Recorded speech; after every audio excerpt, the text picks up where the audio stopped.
இன்னைக்கு எங்க பையன் ஒருத்தவன் என்ன ப்ரோன்னு சொல்லிட்டு கூட்டினே வந்தான். நானும் அவங்க கிட்ட என்னடா ஆச்சு அப்படின்னு சொல்லிட்டு கேட்டேன். அது ஒண்ணும் இல்ல ப்ரோ, எப்ப பாரு எனக்கு சளி இருமல் காய்ச்சல்னு சொல்லிட்டு கண்ட வியாதி வந்துனே இருக்குது. நானும் சரின்னு சொல்லிட்டு ஹாஸ்பிட்டலுக்கு போன உடனே டாக்டர் என்ன செக் பண்ணி பார்த்துட்டு நல்லா சாப்பிட்றா தம்பி, உன்னோட உடம்புல நோய் எதிர்ப்பு சக்தி கம்மியாகுது அப்படின்னு சொல்லிட்டு சொன்னாரு. ஆனா இப்ப நல்லா தான் ப்ரோ சாப்பிட்றான், ஆனா என்னோட உடம்புல நோய் எதிர்ப்பு சக்தி மட்டும் அதிகமாக மாட்டேங்குது. இதுக்கு என்ன ட்ரீட்மெண்ட் சொல்லி கொடு ப்ரோ அப்படின்னு சொல்லிட்டு கேட்டான். என் தம்பி, இந்த நோய் எதிர்ப்பு சக்தி அதிகமாகிறதுக்கு நல்லா சத்தான பொருளை சாப்பிட்டா மட்டும் பார்த்தாது, நான் சொல்ற 2-3 டிப்ஸையும் நீ பயன்படுத்த, அப்பதான்டா உன்னோட உடம்புல நோய் எதிர்ப்பு சக்தி டப்புன்னு அதிகரிக்கும் அப்படின்னு சொல்லிட்டு சொன்னேன். அப்ப நான் உடனே எனக்கு அந்த 2-3 டிப்ஸை சொல்லி கொடு ப்ரோ அப்படின்னு சொல்லிட்டு கேட்டான் தம்பி.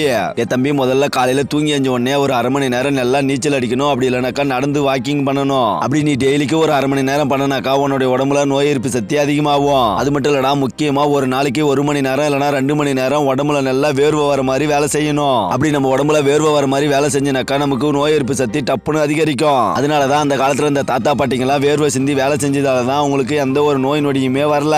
நீயும் ஒரு நாளைக்கு 1 மணி நேரமாச்சு நல்லா வேர்வை சிந்தி வேலை செய்யடா அப்படின்னு சொல்லிட்டு சொன்னேன். குறிப்பா தம்பி, நைட்ல நல்லா நிம்மதியா தூங்கணும், மனசுல எந்த ஒரு கஷ்டமும் இருக்க கூடாது. அப்படி நல்லா நைட்ல தூங்கிட்டு மனசுல எந்த ஒரு கஷ்டமும் இல்லாம இருந்தனாக்கா நம்ம உடம்புல டப்புன்னு நோய் எதிர்ப்பு சக்தி அதிகரிக்கும். ஏ தம்பி, முதல்ல நான் சொன்ன இந்த 2-3 டிப்ஸை நீ பயன்படுத்தி பார்த்துட்டு உன்னோட உடம்புல நோய் எதிர்ப்பு சக்தி அதிகரிக்குதா இல்லையான்னு சொல்லிட்டு என்கிட்ட வந்து சொல்லு. அதுக்குன்னு நீ சாப்பிட்ற காய்கறி பழம் எதையுமே சாப்பிடாம இருக்காதடா அப்படின்னு சொல்லிட்டு நானும் தம்பியை பத்திரமா வீட்டுக்கு அனுப்பிச்சு வச்சுட்டேன்.